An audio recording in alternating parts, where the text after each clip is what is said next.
Hello friends, જય શ્રી કૃષ્ણ. સ્વાગત છે તમારું મારા કિચનમાં.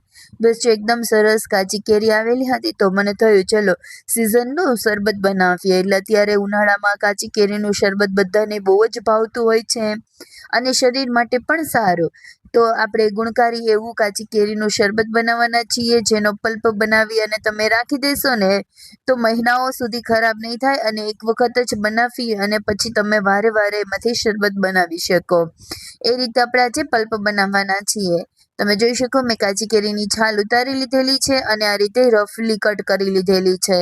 આ રીતે કુકર લઈ લીધેલું છે અને એમાં આપણે પીસીસ કરીને રાખેલા છે ને કેરીના, એ પીસીસ એમાં ઉમેરી દેવાના છે. તમે આખી કેરી પણ આવી રીતે કરી શકો, પરંતુ મેં અહીંયા આવી રીતે પીસીસ કરીને ઉમેરેલા છે. તમારે છાલ ન કાઢવી હોય તો પણ ચાલે.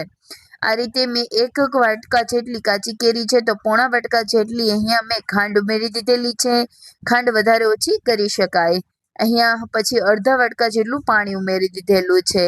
હવે ઢાંકણ ઢાંકી અને 4 થી 5 વિસલ કરી લેવાની છે, જેનાથી એકદમ સરસ આપણો પલ્પ ચાસણી બનીને તૈયાર થઈ જશે. એકદમ સરસ રીતે જોઈ શકો કે આ રીતે એકદમ બાફી અને તૈયાર કરી લેવાનો છે.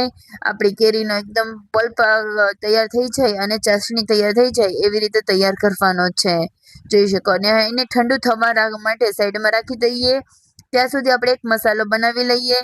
તો મેં અહીંયા એક પેન લઈ લીધેલું છે. એ પેનમાં આપણે આખું જીરું ઉમેરી દેવાનું છે. મેં અહીંયા 1 ટીસ્પૂન જેટલું આખું જીરું લીધેલું છે. આખા જીરાને આપણે શેકી લેવાનું છે. આ રીતે તમે જોઈ શકો કે હલકું હલકું શેકી લેવાનું છે ધીમી ગેસની ફ્લેમ પર. ત્યારબાદ અહીંયા મેં 1 ચમચી જેટલી વરિયાળી લીધેલી છે. વલિયારી એમાં ઉમેરવી ઓપ્શનલ છે. તમને જો ગમે તો તમે ઉમેરી શકો, પરંતુ ઉમેરશું તો બહુ સરસ સ્વાદ આવે છે. એટલા માટે મેં અહીંયા જીરું અને વલિયારી બંને ઉમેરેલા છે. ત્યારબાદ હવે એને આપણે થોડી વાર માટે ઠંડા થવા માટે રાખી દઈશું સાઈડમાં.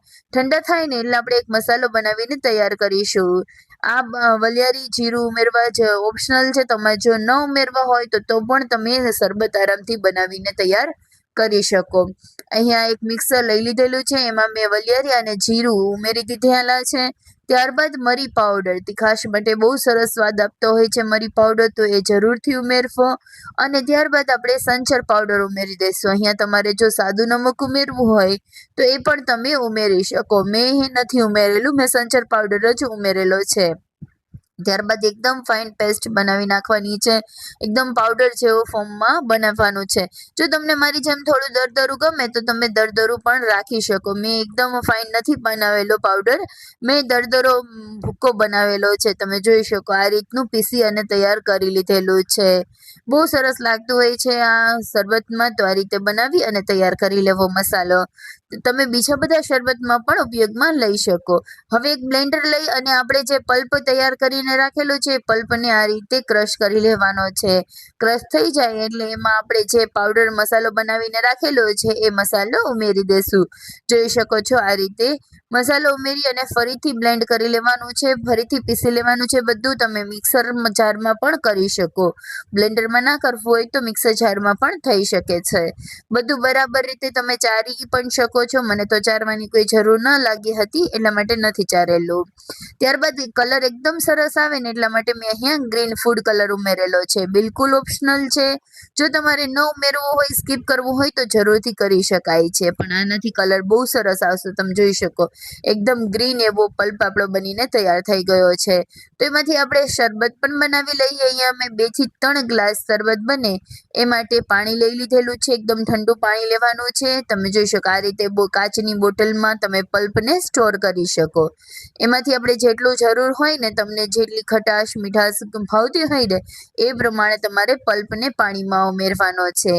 આ સબ્જા સીડ્સ છે, તમે એટલે કે તકમરિયા પલાળી અને રાખી દેશો ને તો આ રીતે ફૂલી જશે અને આ શરબતમાં ઉમેરશો ને તો બહુ જ સરસ ટેસ્ટ આવતો હોય છે. ઉનાળામાં તો બહુ જ ગુણકારી, એમ ઠંડક આપે પીઠને, એટલા માટે તમારે ઉનાળામાં આનું સેવન જરૂરથી કરવું જોઈએ. બધું બરાબર મિક્સ કરી લેશું અને એમાં એનો લુક સરસ આવે ને એટલા માટે લીંબુની કતરણ આ રીતે કરીને નાખેલી છે. તો બહુ સરસ લાગતું હોય, બાળકોને કંઈક અલગ લાગતું હોય, એટલા માટે આ રીતે તમે સર્વ કરી શકો. હવે એકદમ ઠંડુ સર્વ કરવા માટે હું અહીંયા બરફ ઉમેરું છું.